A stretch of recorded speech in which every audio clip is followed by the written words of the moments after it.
Oi, you know what time it is? You're tuned in listening to That Aussie Metal Guy.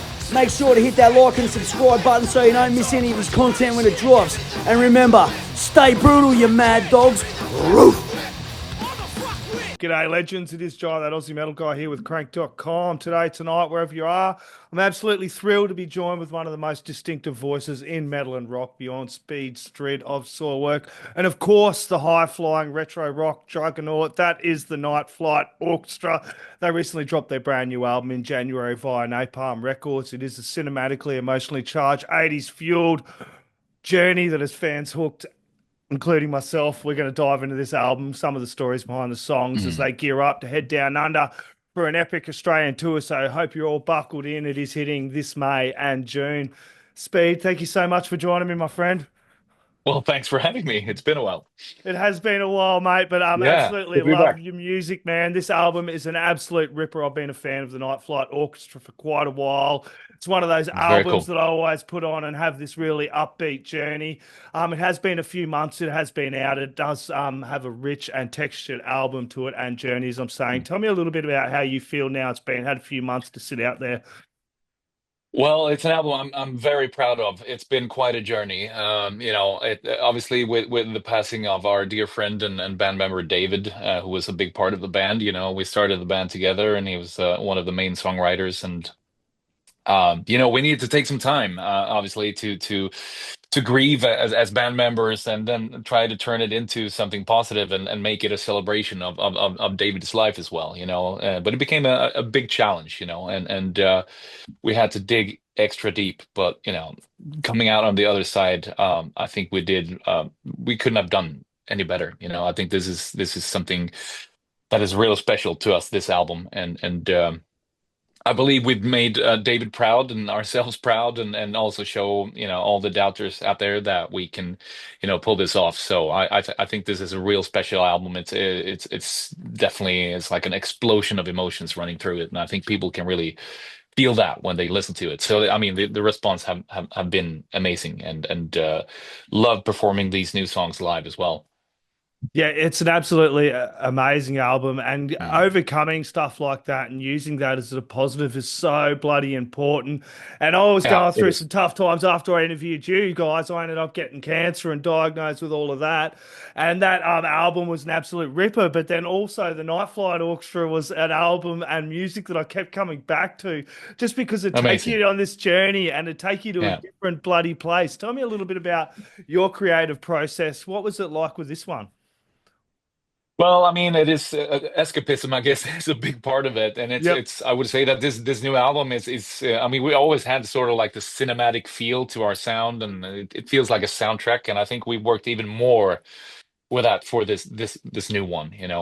That's a really important sort of guiding star there, and when we compose, and we had to, because David was unique in his writing, and we had to take his world with us, and sort of you can't just copy that. It's something that you need to feel, and we feel that he's been very present in what we've been doing as well. But we wanted to be um even more uplifting than the previous two albums, because he was also in a very dark place, and during those two albums, and you could sort of sense that when you read the lyrics. And we needed this album to be a bit of a reaction to that, and remembering David when he was not sick, Yep.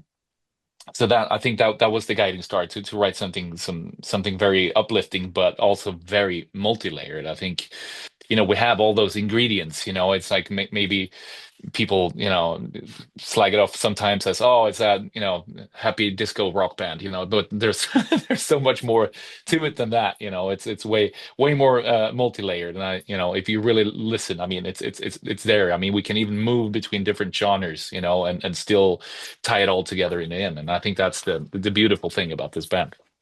Yeah, dude. For every one person there's on the fucking internet keyboard warrior, there's 100 of us that absolutely love your music. And was Cool. mentioning the journey and the escapade of it. Final Call starts out with I think the Yeah, aeroplane, like obviously an airplane lobby there or yeah, whatever as it's calling out, and then Stratus opens the album and has that really powerful lift off that you guys have. How important was it for you to set this tone of the album right away?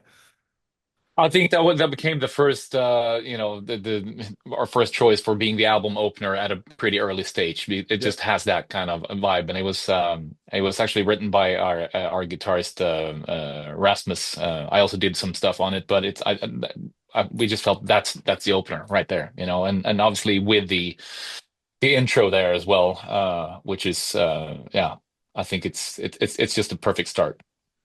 Yeah, well, I that's I'm going to mention I've mentioned it heaps of times. Listening to whole albums, and I'm going to digress a little bit, but you guys are that band that you can grab a single and listen to it and rock the hell out, no worries. But I Mm, find listening to you guys as a whole album, you get so much more out of it than just picking, mm, listening to the singles. And the way you set this album out, it definitely does feel like a journey right through mm, until that last track, the stewardess, the empress, hot mess, and the captain of Path there as well. So it's an yeah. absolutely amazing album.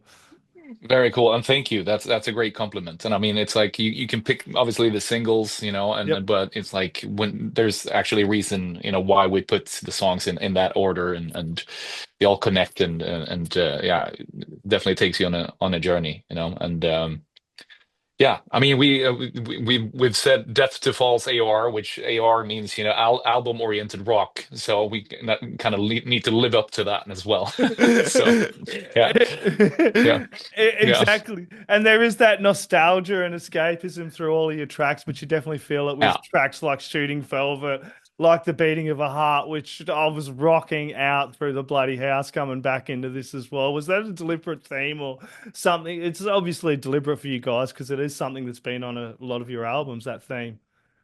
Yeah, no, I mean it's some of the material you need to be able to sort of, it's very dance worthy music.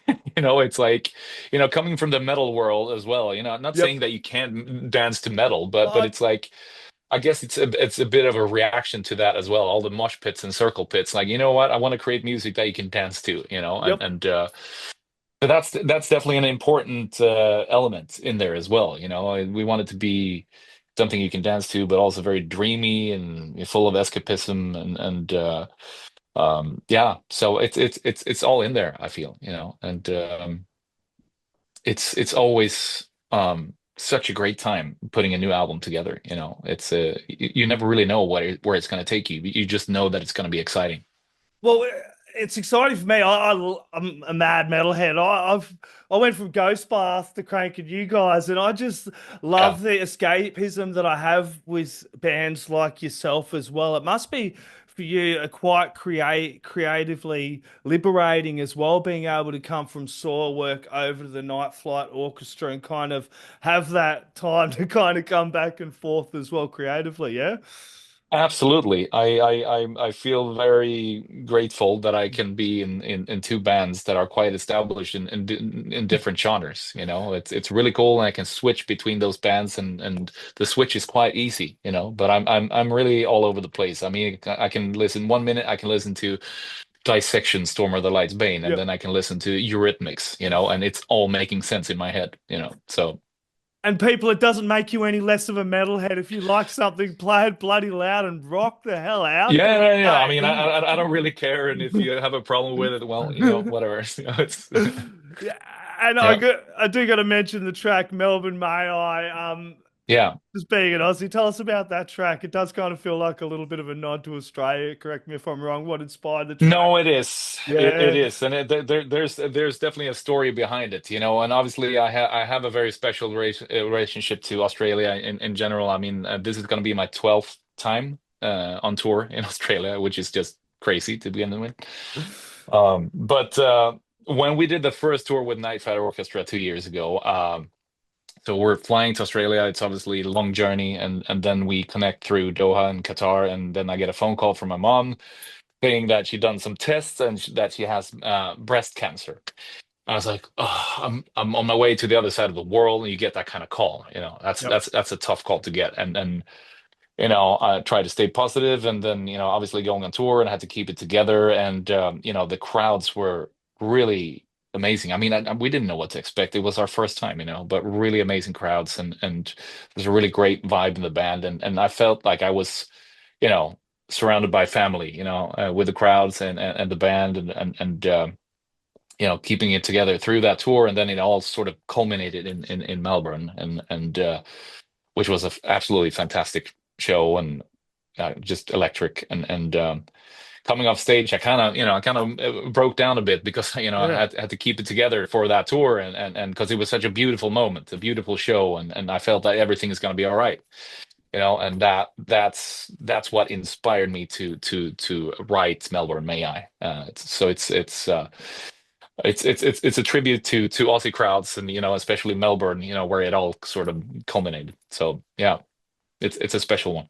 Yeah, that is. But my mom is doing okay, by the way. So That's yeah, that's what I got to well, ask. How's Mum yeah, doing? knock Because knock knock knock knock knock. Yeah, I'm in yeah, remission as she's fine. well, so my heart goes Yeah, out to Mum as well, and I yeah, know what yeah. a tough Thank you. time that would Yeah, have been for you guys as well, and how yeah, hard that would have been for you to be over here on the other side of the world, and what a yeah, connection we have with you guys as well, and it's yeah, absolutely amazing. Beautiful track. I'm a little bit lost there. So what Aussie fans yeah. can expect from the tour set list as well, we're going to hear a good dose of stuff from the latest album alongside a lot Mm. of your classics as well. Yeah. Yeah, no, I think we put together something really cool. It's always a bit of a nightmare putting together a set list, but Yep. now that we're 7 albums deep, it's but I believe we have a really good set list that is pretty much summing up the whole career. So there's going to be stuff from the first album and then a bunch from the new one as well and everything in between. So yeah, should be good. Yeah, and all the supports have Mm. been announced. You guys, is there anything special? Like you've been here so many bloody times. Is there anything now that you got to do when you get over here to Australia? Like, Well, I mean, probably I'm gonna eat a bunch of cherry ripes. I always yeah. like people used to throw those on stage because they got to know that I like cherry ripes. That's funny, but yeah, I do enjoy those. But yeah, but it's gonna be a pretty sort of quick tour. We do 4 shows back to back, and then home again, and then we go straight to play Sweden Rock Festival Ooh. in Sweden. So it's gonna be a really intense week, but it's gonna be a lovely time, and I cannot wait to you know see meet all the Aussie crowds again. Love Uh, it. we can't wait to get you back down under here. That is very soon, only a couple of weeks away. Bjorn Speed Strid, thank you so much for taking the time to chat Thank with you. us. Everybody Thank you go so check much. out the Night Flight Orchestra's latest album, Give Us the Moon. It's an absolute ripper. Their tour is May, June, couple of weeks. All information and tour can be found at Hardline Media. Do you have any last words, shout outs, thank yous, or anything else you'd like to add in there, mate? Yeah, I mean, thanks for picking up the new album. I hope you enjoy it, and can't wait to perform these songs for you live. It's on a whole new level when you perform them live as well. So come see us. Awesome. Cheers, mate. Everyone get Mm. along. Everyone grab some Night Flight Cheers. Orchestra. Crank it loud. Cheers, mate. Yeah. Oi, you're tuned in to Jai That Aussie Metal Guy, so make sure to hit that like and subscribe button so you don't miss any of his sick content. And remember, stay brutal, you legend.